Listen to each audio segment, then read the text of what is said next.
everyone, welcome to TutorialsPoint. In this video, we will learn about structure of protein. Now we learned that amino acids join together via the peptide bond to form a beads on a string structure. Now this beads on a string structure needs to get folded and coiled in order to become biologically functional. So function of a protein is very much dependent on what? The structure of the protein. So let us learn the structure of the protein. So the learning objectives will be to recognize the different levels of structure which are present in the protein and to learn about the bonds which are responsible for these structural levels. So first, structure of the protein, the levels of the structure. Now protein shows a hierarchy in the levels of structure. So there is a hierarchical pattern that the protein follows. So it has 4 levels of structure. The first level is primary level of structure. See in the diagram, this is the primary structure. So the primary structure is just amino acids like beads joined together in a straight line. So this is beads in a string structure which we usually call. So this is a sequence of amino acid which is protein structure. Primary protein structure. Then is the secondary structure. Now the secondary structure is formed by further coiling of the primary structure itself. There is a local folding and few bonds like hydrogen bonds are formed.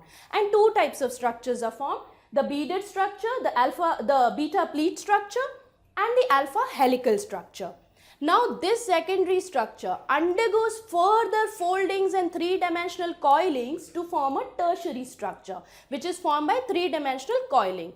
Now the primary, secondary and the tertiary structure, they are all organized by a single polypeptide chain. But quaternary structure, see the quaternary structure. Now these quaternary structures contain thousands of amino acids and they have multiple polypeptide chain, can vary from 2 to greater than 10 also in some cases. So this is a quaternary structure which is organized by 1 or more than 1 polypeptide chains. Now how is this structure formed? By bonding. What is responsible for this bonding? So these structures of protein, the primary, secondary, tertiary and the quaternary, they are formed because of the bonds. Now how are these bonds formed? These bonds are formed because of the side chains which are present in amino acids. We learned that in amino acid variable side chains are present, because of which there are 20 biologically functional amino acids which form proteins. So they are formed by joining of the amino acids, folding of the peptide chain which is formed and coiling of the peptide chain, and because of this structure the protein becomes functional. Next, these bonds depend on the side chains. Now the side chains, we know there are acidic proteins, basic proteins, neutral proteins. So these side chains can be polar, non-polar, neutral. Also these side chains might have sulfur group which leads to cause to another covalent bond. Right? So see the bonds which are formed. These are the different types of bonds which are formed. This diagram is for your reference.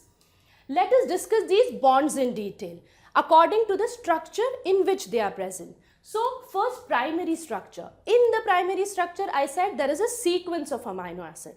So the bond which is formed is only covalent bond. The covalent bond is very strong bond. The types of covalent bonds are peptide bonds which is formed between amino acids, we have learned it, and the disulfide bond. Now the disulfide bond is formed between the thiol, that is SH group, present in cysteine amino acid. So wherever you get a sulfur linkage, it means cysteine amino acid is present there. Next is secondary structure. The secondary structure obtained by further coiling of primary structure. How does it form? Apart from the covalent bonds, it has what is called hydrogen bond. Now the hydrogen bond is a bond which is formed between hydrogen and an electronegative atom, which can be oxygen or nitrogen. Then the tertiary structure. Now tertiary structure is formed by further folding and coiling. So apart from the covalent bonds and the hydrogen bond, another type of bond which is present is called ionic bond. Ionic bond means ions are involved. Means one of the group is positively charged, another group is negatively charged and they get attracted to each other. So the ionic bond is formed. It is also called electrostatic attraction. Another type of bond is hydrophobic bond. Now hydrophobic word means water fearing. So the hydrophobic groups are present inside the molecule and they interact with one another. These are also called van der Waals forces, which are weak forces but are important forces. And the hydrophilic groups, they are generally present at the exterior side. Next is the quaternary structure. Now I told you that the quaternary structure, apart from covalent bonds and interactions, they have multiple polypeptide chains. So the multiple polypeptide chains also need to interact with each other. So they have, apart from all these bonds, the covalent bond, the hydrogen bond, ionic and hydrophobic bond, they also have salt linkages in them. Now the salt linkages are also electrostatic attractions only. So have a look at the bonds. See the disulfide bond. This is a cysteine amino acid. The sulfurs are interacting and a covalent bond is formed between two sulfur molecules. The hydrogen bond, hydrogen is present between two electronegative molecules of oxygen. So serine is the amino acid. Here also salt bridges, as you can see, glutamine is the amino acid. I said glutamic acid, right? It is a acidic amino acid. So the carboxyl group or negatively charged interacts with a positively charged amino group. The salt bridges are formed, and the salt bridges are also ionic bond or electrostatic attraction, whatever you may call. Then the hydrophobic interactions. Now the hydrophobic means non-polar. They do not have any charge in them. But this type of attraction, see, this is a hydrophobic group, this is another hydrophobic group. Inside they are causing an interaction amongst each other, which is van der Waals interaction. Right. So to summarize, we can say that the proteins have 4 levels of structure: primary, secondary, tertiary and quaternary. And the bonds are responsible for causing these structures.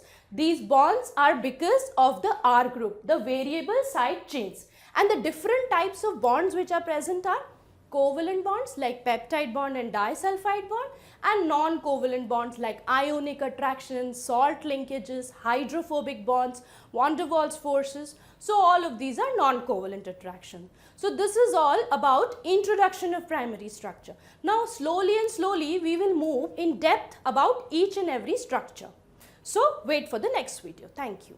TutorialsPoint.com. Simply easy learning.